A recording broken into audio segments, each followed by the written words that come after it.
Everyone acts like this creator coaching business is so easy, but it's not true. I'm going to tell you a story that will show you what to really expect if you want to be successful in this industry. So when I was like in my 20s, I worked at a grocery store. I was really unhappy. I had just left a crappy corporate America job, and I'm sitting there making the stack of apples look pretty. And this young guy walks in the grocery store, and I was kind of desperate to get out of my situation. So I started to get out of my introvert shell, and I was asking people, like, what do you do for a living? And so I asked this young guy, and he flipped houses. And this guy was super cool. We started to talk more and more when he came in. And eventually I asked him to mentor me to help me learn how to flip houses. And he agreed. And then over the next year or so, I found him some properties. I only made like 7 or 8 grand, but I learned a lot. And then I said, I'm going to go full time into real estate investing, and I'm going to figure this out. And my goal, because I had read the book Rich Dad Poor Dad, was to buy a rental portfolio.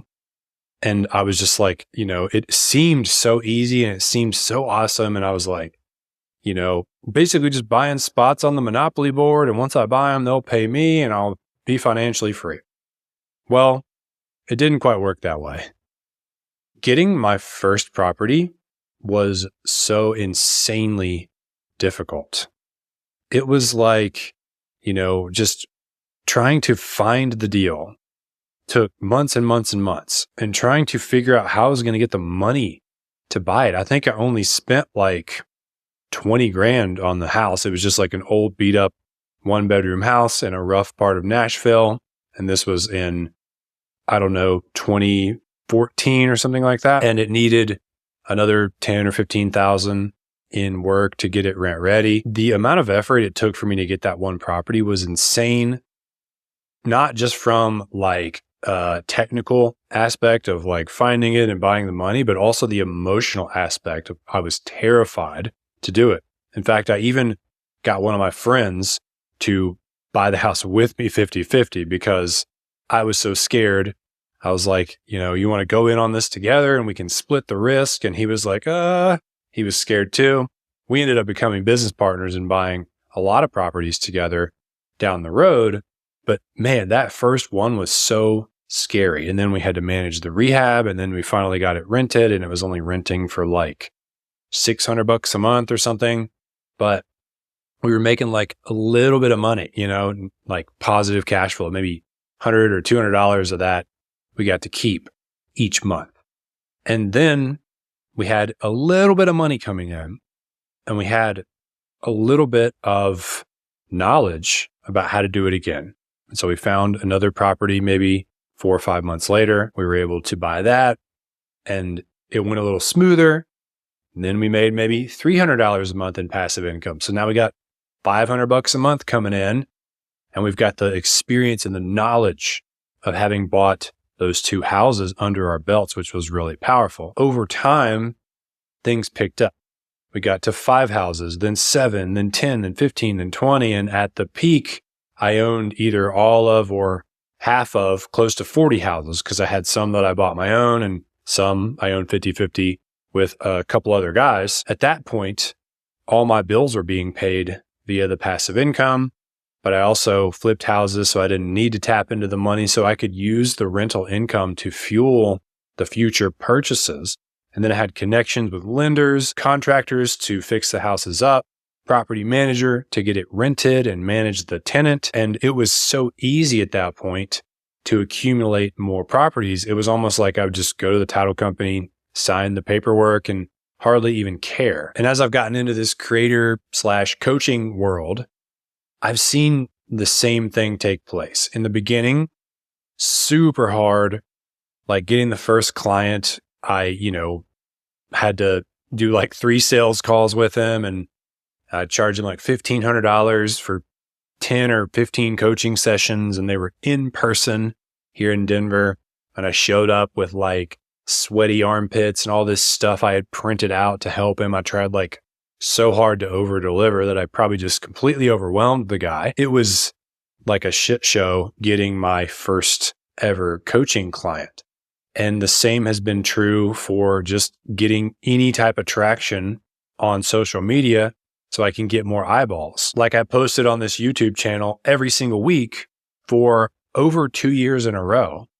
And now just finally, the channel is at a point where it's monetized and it brings me 2 or 3 clients each month. The snowball is starting to accumulate, but it took 2 years of consistent effort with seeing very little results.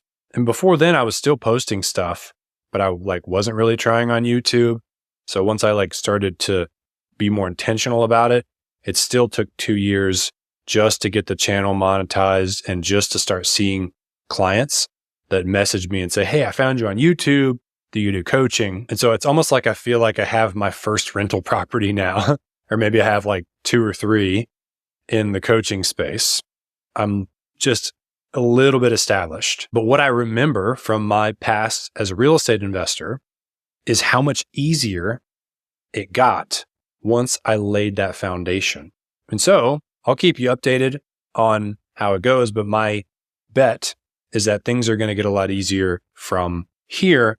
But it was years in the making to get some kind of momentum and some kind of traction. So I'm sharing this with you for a couple reasons. One is I don't want you to be lied to by someone who's like, yo, bro, I'll help you make 10K per month. If you don't have any audience and your offer sucks, then there's no way you're going to do that. I mean, it's just, how could you possibly do that? And you'll just get scammed out of your money by these bro coaches. So know that there isn't this magic way to just immediately make tons of money in this industry. But 2, know that if you're early on in your journey, then this is the hardest it will ever be. It's the hardest in the beginning. So if you look at how things are going today and you're like, this is what it's like. If this is what it's like, I don't want to do it. You're seeing a false perception of what it's really like. You're seeing it at its worst, and it will only get a little better with each day that you don't quit. If you don't go away and you keep showing up, each day gets a little easier. Maybe not day, but each year for sure, you notice a lift. So I want to encourage you to understand and think about your business that way, and know that you're probably in the absolute hardest part right now. So do not give up. Keep going. And if there's one big piece of advice I could share with my former self before he got into the coaching space, it would be this. Thanks for watching. I'll see you soon.